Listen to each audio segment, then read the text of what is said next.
Good evening and welcome. It's KVCaRts, arts and entertainment in our region as well as the people and places providing it. I'm David Fleming.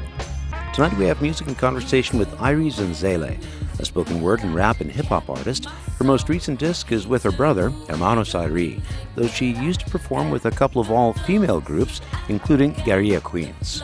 More on that just ahead, although my first exposure to her was through a non-music documentary. Al principio, cuando empecé a ir a Guadalajara, me hablaba mucho en inglés, la gente me hablaba en inglés y yo les respondía en español y se quedaban sorprendidos, ¿no? Porque, pues no eres negra, le digo, pues sí, soy negra, pero soy mexicana. Yeah. Pero entonces sí, pero para mí, yo creo que en México todavía es como, like in the States, is open racism. You can be open racist. In Mexico, it's like...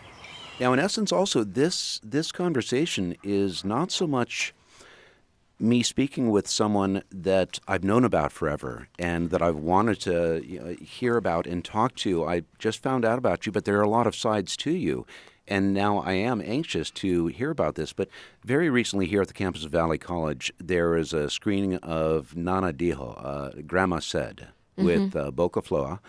And you weren't here for that, but you were in the documentary, Nana Dijo. Yeah. Okay, well, tell me about your involvement with this and what it was for you, how you became a part of it. Well, I've known Boca Floja for years. He's a good friend of mine. We both do, poetry and hip-hop, and we both publish. So we had actually toured together years ago. He brought Guerrilla Queens on one of his tours in Mexico. So we visited Morelia, Mexico City.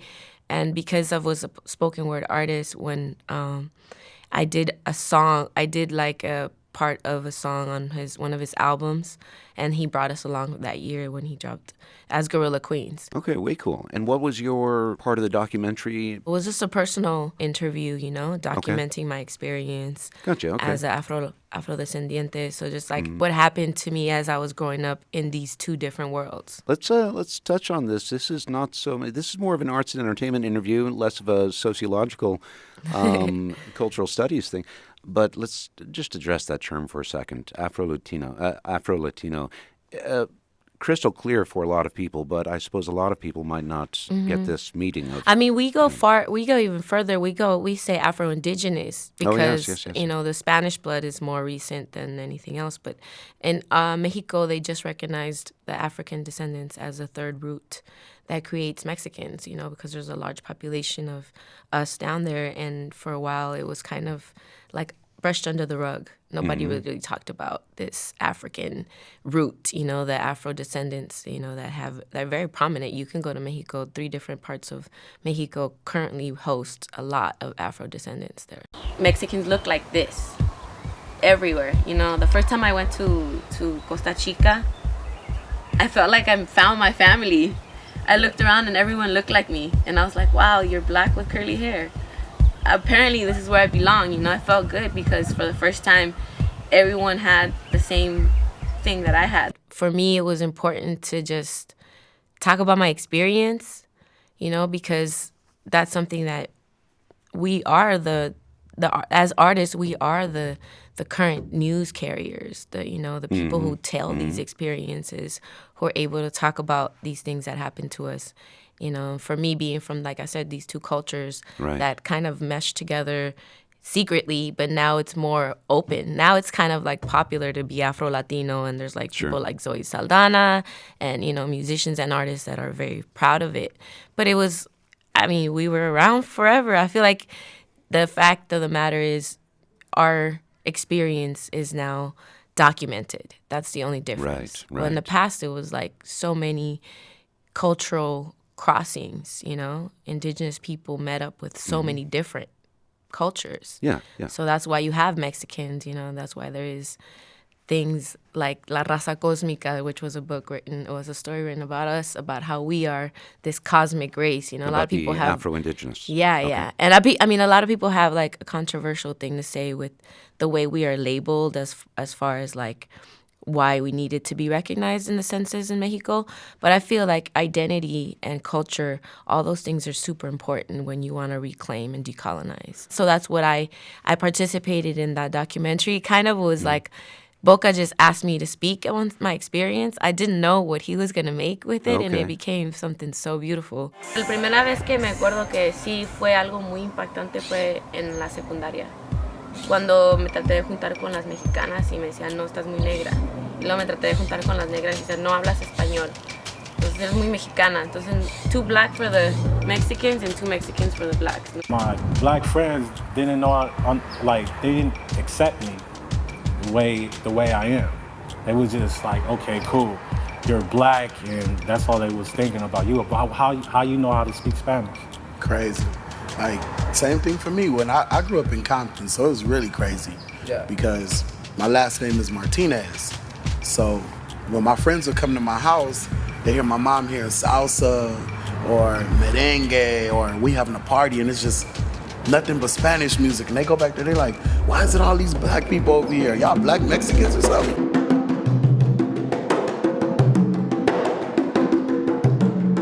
Such a short documentary, but it speaks directly to our experience.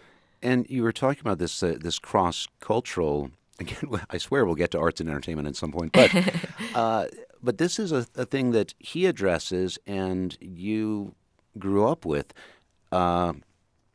Too black to be Mexican, too Mexican to be black, and right. This is one glaring example of why this, quote, third group should be recognized. Yeah. I mean, my story is very interesting because my grandmother is actually born in California in 1930.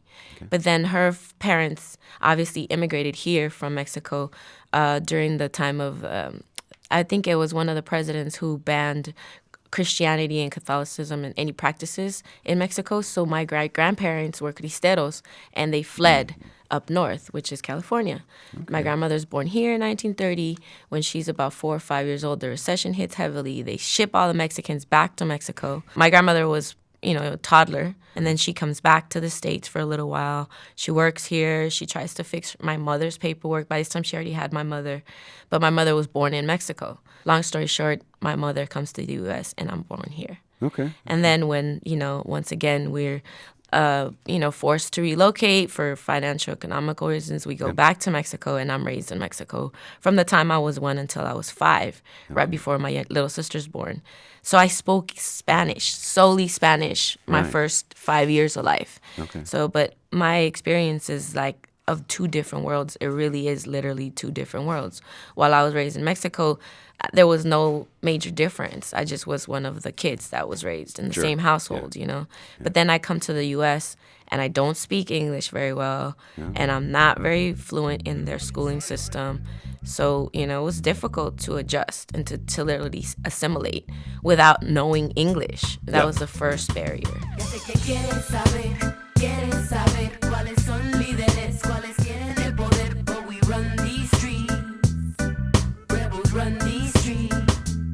For you, early bands include Cihuatonali. Yes. And that was from 2000, 2007. And we'll get into the differentiation here in a little bit. And then also Eyerie Queens, 2007 up to 2011. Now, both of these, all female lineups, and both very political. Yeah. And I wanted to write down girl group, but that's not going to cut it with a strong feminine. No, it doesn't. You're right. In talking about these bands, let's backtrack just a bit. You are also a spoken word artist. You are a published poet, I'm glad to hear. And I'd like to hear for you, before we go too much further even in the music, talk about spoken word versus poetry. This is neither the time nor place to go into the Harlem Renaissance and Langston Hughes and all that and jazz poetry, but I'd love to hear for you. Maybe this is today's definition, or I feel like poetry is something that comes from your psyche. Like, you have these things, these words that chain up together. Okay. And then when you speak it, it's like the song, because the spoken part of it, to come up with that poem and put it into words and write it down is one thing, but then to memorize it, to give it life, to breathe energy into it, and to express it to other people, that becomes art. That becomes, not that poetry is an art, but spoken word is like a kinetic art, you know? It's like something that we can interact with. Like I create reactions from the words that I speak and the way that I vibrate them. So spoken word is more like a shake-up of poetry. Like I'm shaking you up with it, you know? So I want to make sure that you're rattling in there and you read it, it's okay, I'm reading it, I'm absorbing it. But then when I'm speaking it to you and I'm showing you, this is the emotion that I create with it, you know, that's a whole nother vibration and it's a different frequency. Sounds like almost a guerrilla theater approach to it, where I'm coming in, shocking you, moving on. Hope you got the message. Exactly. And I think for me, when I first wrote, like I wrote poetry since I was really young. When I came back to the States later on, I actually started writing poetry because that was the way that I kind of dealt with the two different things that I was going through, you know, just being bilingual, looking like I look, having the afro and the not very non-Mexican traditional look in a Mexican community. So I dealt with that with my poems. And one day I remember my 6th grade teacher told me that I should be a writer or that I should be a poet. And it stuck with me. Like that wasn't something that I thought about, but it stuck with me. And then as I got older, I wanted to perform those poems. So I started memorizing them and doing open mic things and going to places like Project Blowed or The Good Life, which there's documentaries on these places now. Actually, the writer of Selma, the movie, she was part of this Good Life. This is a life documentary. She's the director of that documentary, which includes a lot of the people that I know personally from the music scene, from the underground hip hop thing. Anyway. And those were the platforms. They allowed me to express myself, you know, talk about certain things.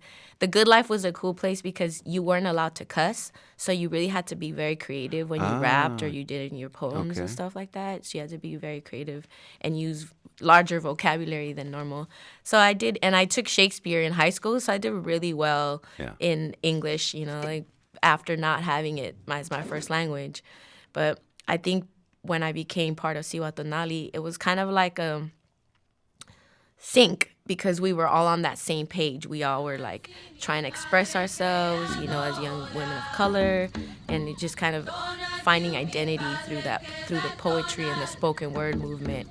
And then we added drums and music and instruments that were natural, indigenous to it, just to give it like a little bit more flair, like fill it up, you know. And that's exactly how it happened. One of the girls from Cihuatonali saw me do a poem, you know, and she invited me.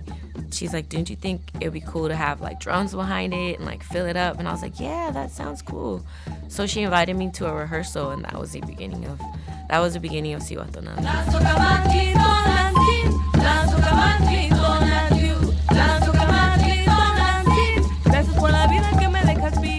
You did nothing but indigenous instruments, right? All indigenous, all natural, no electric. You're not bringing in a Fender guitar? Nope, okay. Not at all. No, it was all indigenous instruments. Okay, all right. Well, then, I don't know if this was a transition, then you made a reference earlier in conversation about stripping away the instruments, and then we got guerrilla queens. Yeah.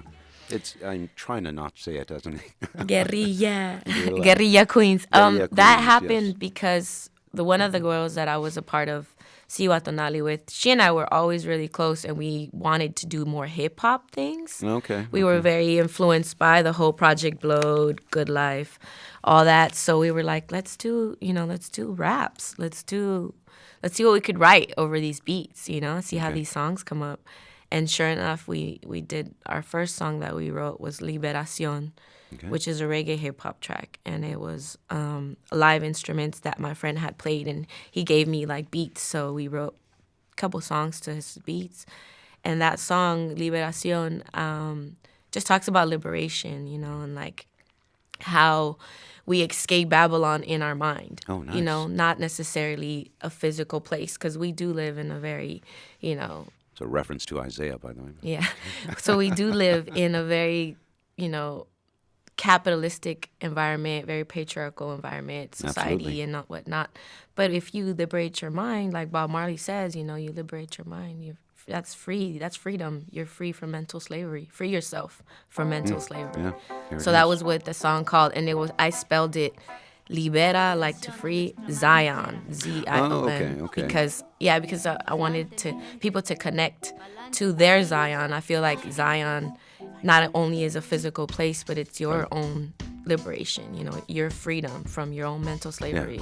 Yeah. Llegaremos hacia Monte Sion, trabajando todos juntos como una nación, levantando nuestras armas para liberación, devorando a Babilonia como un rey león. So, can a person track this tune down? Is it out Yeah, there? it's on SoundCloud and Bandcamp. It's actually on Bandcamp under my Sista Eyerie. Okay. Liberación. Oh, cool. Wonderful. And it's on Gorilla Queens as well, so you can find it great. on Gorilla Queens. So these groups then, well, I guess Afro-Latino folded? Yeah, so we that just gay kind of went queens our could- own way. Everybody did their own thing. Some women became moms and wives and decided to dedicate their life to that. And then, some of us became professionals, did our professional, there's so many different journeys that group went through and took on. So the two women that I worked with on Gorilla Queens wanted to continue making music and wanted to just be a part of, this other movement, like I said, which was a very hip-hop influenced. Okay. Destruyendo a Babilonia con las palabras que salen de mi boca como balas. Destruyendo a Babilonia. All right. Now let's see here. But there are recordings of both All of that, these groups that a person can find. Whether Sista it's Tonali dropped an album under Chicana Records and Film in 2007. We did a CD release party. Okay. And the album was really long title. I saw but the video for that. Yeah, okay. and it was a Cihuatlampa. Cihuatlampa is the West. So when you talk about, first of all, Siwa Tonali, the name is an indigenous name. It's a Nahuatl name. It means female energy. Siwa is female, Nice. Tonali Okay. is energy. So Siwa Tonali comes from Nahuatl, which is our indigenous Mexica, or what people call the Aztecs, languages. So like Nahuatl languages, you'll find a lot of them in, Chiapas. The Mayans also speak a Nahuatl language. So in that language, we use Cihuatlampa to represent the West. And it means land of the women because it was believed that we believe the women are the ones who push the sun to the zenith. Okay. So that it dies and it's reborn again. And a lot of times we associated as indigenous people women that died in birth at the same level as warriors that would die in battle. Oh. So Cihuatlampa is the region of the women. It's the West Coast. So when you do native traditional ways, we have north, east, south, west. So west was Cihuatlampa, and we are Cihuats, so we're female. So we named it Cihuatlampa. No necesitamos pedir permiso para ser libre. Not necessary to... We don't need to ask permission to Por be free. español, despacio, por favor. No necesitamos pedir permiso para ser libre. Gracias. Okay. So that's the title of it. And it was long, but it fit to what we did. It was about 14, 15 songs, and it was like all the songs relating to women energy, raising children, political views, like the way we stand as far as decolonizing ourselves, why we're named Siwa Tonali, why we used this indigenous, calling and name, and how we use those instruments, because those instruments are part of our culture, It's a connection, part of our yeah. roots. Yeah. Nice. And then the album I dropped was only one set of copies. 1,000 copies were made, and that was it. But after that, we, as Gorilla Queens, we never dropped an album, but we were part of multiple mixtapes, something called the Queens of the Mic, Hip Hop in its purest form. We did this called Mama's Hip Hop Kitchen from Bronx, and we did a lot of stuff that kind of like circulated in the hip hop community as Gorilla Queens. Okay. Way cool. So some of this can be found as well. Yeah. At least on YouTube, if not anything else. But I'm going to jump severely to another time in your life. And the way I heard it right, this is from an old interview of yours. Yeah. You were stuck in a hula skirts. 5 years old. I was Oh, 5 that's years even better. old. Yeah. So you were a dancer at this time, but what really caught your attention was it was the boys serving as MCs. Did I hear that They right? were B-boys. B-boy. They were Oh, B-boys. yeah. There's another. Yeah. Okay. I was in kindergarten, and we were doing the performances for the whole school, like I guess every class, every grade had to do something, and mine was like ours was like a hula hoop dance, so I was in the hula skirt. And then the second grade boys had asked their teacher to let them bring cardboard and a boombox to do breakdancing. Nice. And that was like the first time I ever fell in love with hip hop and music. Wow. I remember that day so clearly. It was like I couldn't keep my eyes off of it. I just knew that I had to connect myself to that. Whatever they were doing, I needed to know more. This was early enough where Breakin' 2 Electric Boogaloo was still nobody knew it was a bad movie just yet. So, okay. Yeah. Okay.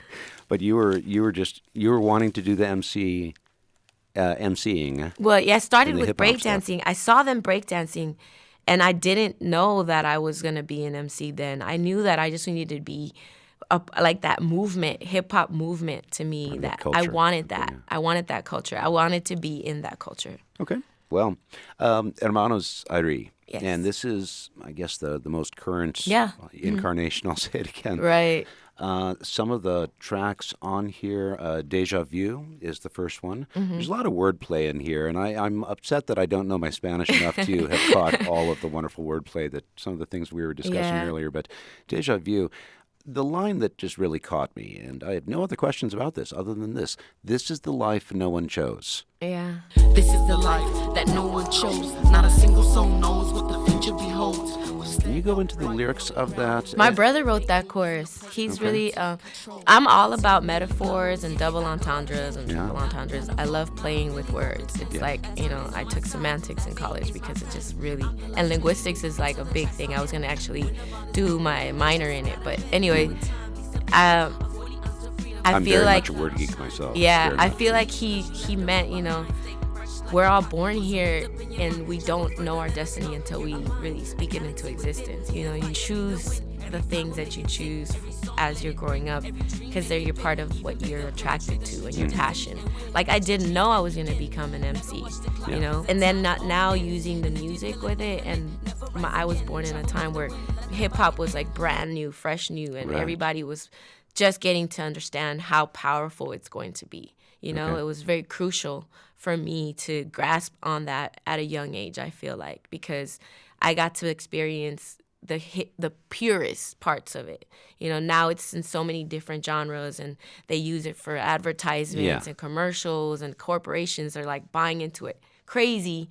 When I was first introduced to it, it was still just music. It was somebody just would a hand you a genre. cassette that they heard something. Exactly. It was maybe a seventh generation. Yeah, well, dub. I remember, there's a big part of my first introduction into emceeing was when I was just recording off the radio, like pushing record. Sure. Oh, that's my song. Let me record it, and then playing it back and remembering all the verses and spitting it all back to me. So it was a guy. His name is Mellow Man Ace, who's also part of Pachamama. Anyway, he did a song called Mentirosa. Okay. And he sampled Carlos Santana. Ain't got nobody. And my dad walked in on the song and he's like, oh, that's not Carlos Santana. And I was like, yeah, it's Mentirosa. And he wrote that song in Spanglish.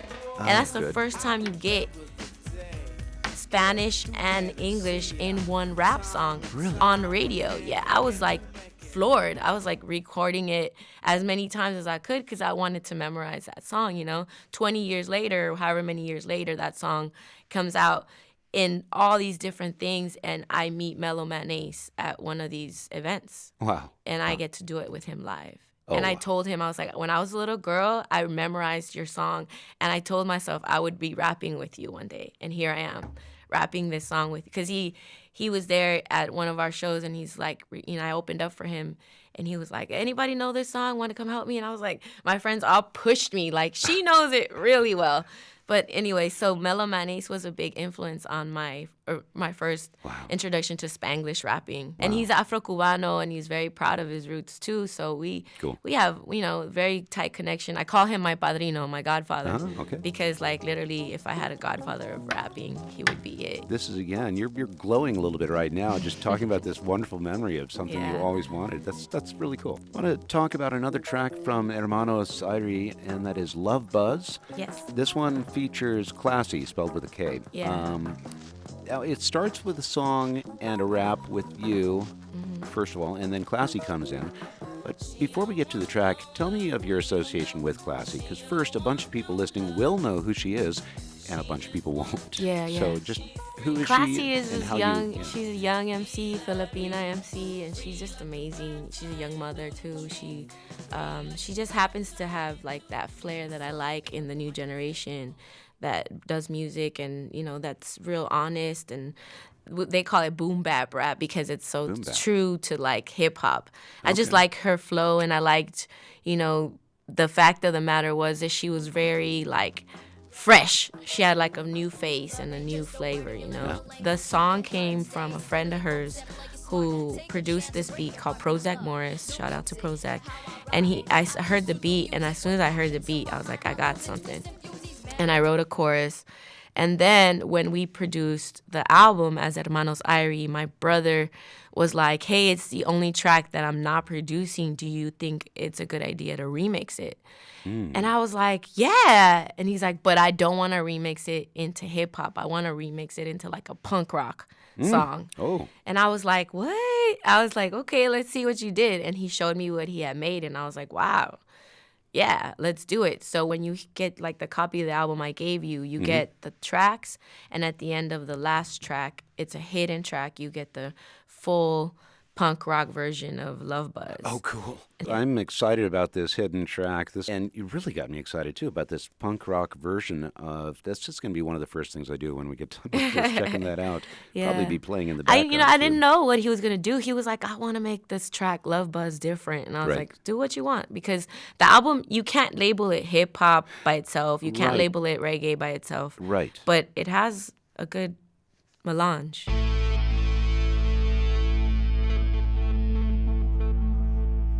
She don't want no love from you, no.